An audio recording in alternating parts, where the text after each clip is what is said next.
Ancient Greek and modern Greek are the same language. Now, this might seem obvious, but unfortunately, all too often in the West, more emphasis is placed on the discontinuities between the various stages of Greek than on the continuities. In this video, I'm going to be talking about the differences between Attic Greek and modern Greek, but I hope that you will find proof of the similarity between modern Greek and ancient Greek and the fact that I'm able to sum up all of the principal differences between the two languages in such a short video. The first group of changes that we have to consider is pronunciation. Most letters in ancient Greek and modern Greek are pronounced exactly the same. However, the biggest changes are the following. First, with vowels. Oi, a, I, and u are now all pronounced as e. This reorganization of the vowel system began in the 2nd and 3rd centuries BC and was largely complete by the 2nd century AD. Also, the diphthongs eo and eo and ao have become av and f. Second, for consonants. In the Hellenistic period, voiced plosives became voiced spirants, and aspirated plosives became unvoiced spirants. If that didn't make any sense to you, these are the important things to know. The letter beta is now pronounced as the English V, and the letter delta is now pronounced as the voiced dental fricative th, not to be confused with the voiceless theta. In words where modern Greek needs the sound B, we use the combination MP. And in words where modern Greek needs a D sound, we use the combination NT. The important thing to realize with all of these phonological changes is that many of them began in the classical period, and most of them were complete by the 2nd century AD. And the current modern Greek pronunciation was more or less in place by the 10th or the 11th century AD at the latest. So when people talk about modern Greek pronunciation, what they really mean is an ancient pronunciation of Greek which is slightly less ancient than Attic pronunciation. The next group of changes that we will talk about concern nouns, the article, and cases. Modern Greek has a nominative, a genitive, and an accusative case, but no dative case. The dative was getting rarer already in Koine. In Koine, the instrumental use of the dative was beginning to be expressed more often by dia with the genitive or meta with the genitive. And the locative use of n plus the dative was confused with and ultimately replaced by ace plus the accusative. In modern Greek, all prepositions take the accusative. Instrumental ideas are now in modern Greek expressed by the preposition me plus the accusative. Me comes from meta. And the indirect object and the locative uses of the dative are now expressed by ston, stin, sto, stus, stis, and sta. For example, in Koine Greek and medieval Greek, one would say esten helada. But in modern Greek, we say stin helada, which just means in Greece.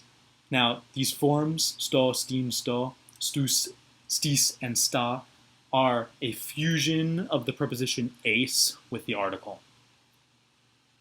The dative survives in modern Greek only in fossilized lexical units, such as entaxi, which means okay and comes from entaxe, or en meri, in part, or doxa to theo, glory to God, pragmati, in fact, to onti, indeed, ento metaxi, which means meanwhile, and eno, which means while. Eno comes from en ho, in which, en plus the relative pronoun.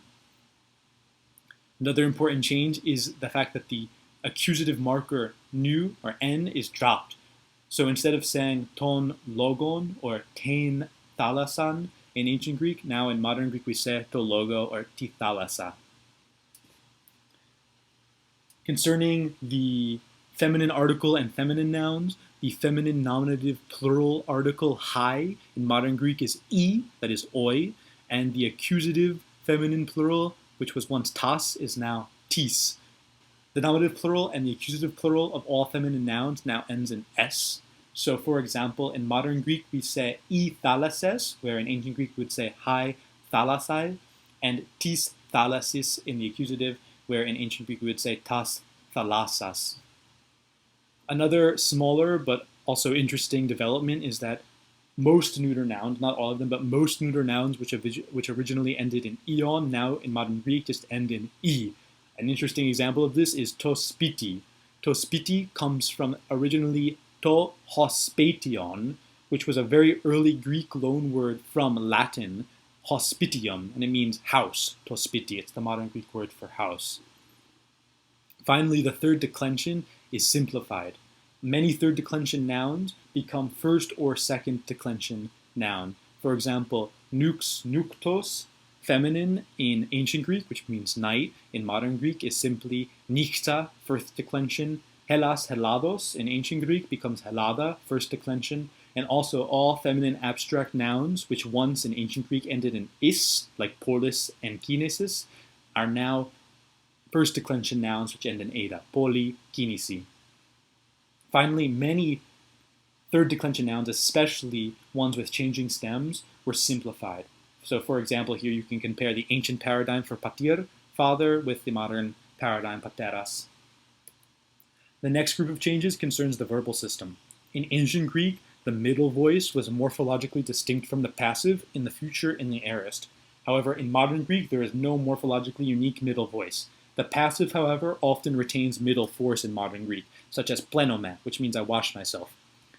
In modern Greek, there is no optative mood. All former uses of the optative mood are taken over by phrases with the indicative or with the subjunctive. There are also no me verbs in modern Greek. All me verbs were lost and replaced with thematic verbs. So for example, didomi becomes vino, and tithemi becomes theto. Modern Greek has lost the infinitive. There is no infinitive in modern Greek.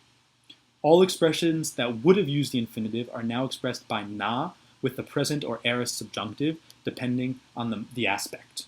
So for example, in ancient Greek, we would say ethelo epen, which means I want to say, but in modern Greek, we just say simply thelo na po. Po, of course, is a shortened form of epo, which is the aorist subjunctive from the classical verb lego. And of course, na is a shortened form of hina. There is no distinct future in modern Greek. Instead, the future is expressed by the particle tha plus the subjunctive. Tha is a contraction of thelo na, or ethelo hina. The confusion between the future indicative and the aorist subjunctive begins already in Homer with the short vowel subjunctives. The perfect and the pluperfect no longer exist in the same form, but are now expressed by echo, I have, and hija, I had, right? The present and the imperfect indicative of echo, plus the participle. We can observe the same development in the Germanic and the Romance languages. Finally, for the most part, modern Greek has lost declined participles and now just uses the indeclinable gerund, which is formed from the original present active participle. For example, agapondas just means loving. The only remaining declined participle in modern Greek is the present passive participle, which ends in menos. A smaller but also very important group of changes to consider is what happened with the pronouns. The first and second person pronouns changed, but are more or less recognizable still as such. The third person pronoun, however, in modern Greek is autos. The ancient uses of the word autos to mean the same or himself, herself, myself are now replaced with idios. In the predicate position, however, in modern Greek, autos means this as a demonstrative pronoun. So for example, autos o anthropos, avti thalassa, or autoto vivrio. The ancient relative pronoun is now replaced by the indeclinable relative pronoun pou. However, in contexts which require a preposition or the meaning of a genitive or a dative, the pronoun o opios is preferred. So for example, we say I anthropi pou vlepo, which means the people whom I see, but I anthropi stus opios vinota vivlia, the people to whom I give the books. The final area of changes which we will consider concerns vocabulary. In modern Greek, there's a tendency, on the whole, for hard words to be replaced with easy words. So for example, instead of nous, the ancient word which means ship, which has a pretty complex declensional pattern, in koine, that word was replaced with to ploion, which in modern Greek becomes plio. And ois, a sheep, in koine became to probaton, which in modern Greek is to probato without the final N sound. Diminutive forms are often used to this same end.